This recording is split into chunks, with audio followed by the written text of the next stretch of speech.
북한이 일본 정부에 인공위성을 쏘겠다고 통보하면서 북한의 군사정찰 위성 재발사가 임박한 것으로 보입니다.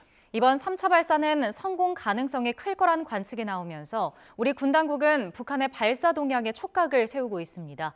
자세한 내용은 취재기자 연결해서 알아보겠습니다. 최민기 기자. 네, 국방부입니다. 북한의 위성 발사가 임박한 것으로 보이는데 우리 군 상황은 어떻습니까?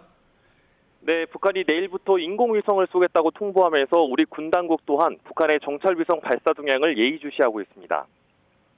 앞서 1, 2차 발사 모두 북한이 위성 발사 계획을 통보기간 첫날에 발사했던 점으로 미뤄 이번 3차 발사 역시 내일 새벽 사이 이루어질 수 있다는 관측이 제기되고 있습니다. 지금까지 북한이 국제해사기구에 발사를 통보한 건 6차례였는데 모두 첫날과 셋째 날 사이에 쐈고 절반은 그 첫날에 발사했습니다. 다만 날씨가 변수가 될 수 있을 것으로 보입니다. 북한이 위성을 쏘는 평안북도 동창리 서해 위성 발사장의 날씨가 많이 흐리거나 비까지 올 경우 발사 시점이 달라질 수 있기 때문입니다. 이번 3차 발사는 기술 결함으로 실패로 돌아간 1, 2차 발사와 달리 성공 가능성이 클 거란 전망이 나옵니다. 군 당국은 최근 북한이 러시아로부터 기술 지원을 받아 엔진 개통의 문제를 거의 다 해소한 것으로 파악하고 있습니다. 우리 군은 북한이 이번에 쏘는 정찰 위성이 저궤도 위성으로 보이는데 이번 발사에 성공하면 이어 중궤도, 나아가 고궤도 진입을 위해 연속해서 발사체를 쏠 것으로 내다보고 있습니다.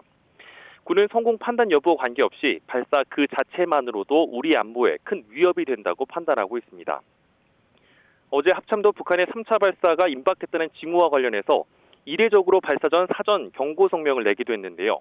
오늘 정례 브리핑에서도 군사정찰 위성 발사는 탄도미사일 기술을 이용한 북한 미사일 발사를 금지한 유엔 안보리 결의에 대한 명백한 위반이라는 군 입장을 거듭 강조했습니다. 북한이 정찰 위성 발사를 강행할 경우 우리도 이에 대응해 9.19 군사합의를 일부 효력 정지하는 방안을 유력하게 검토하고 있습니다.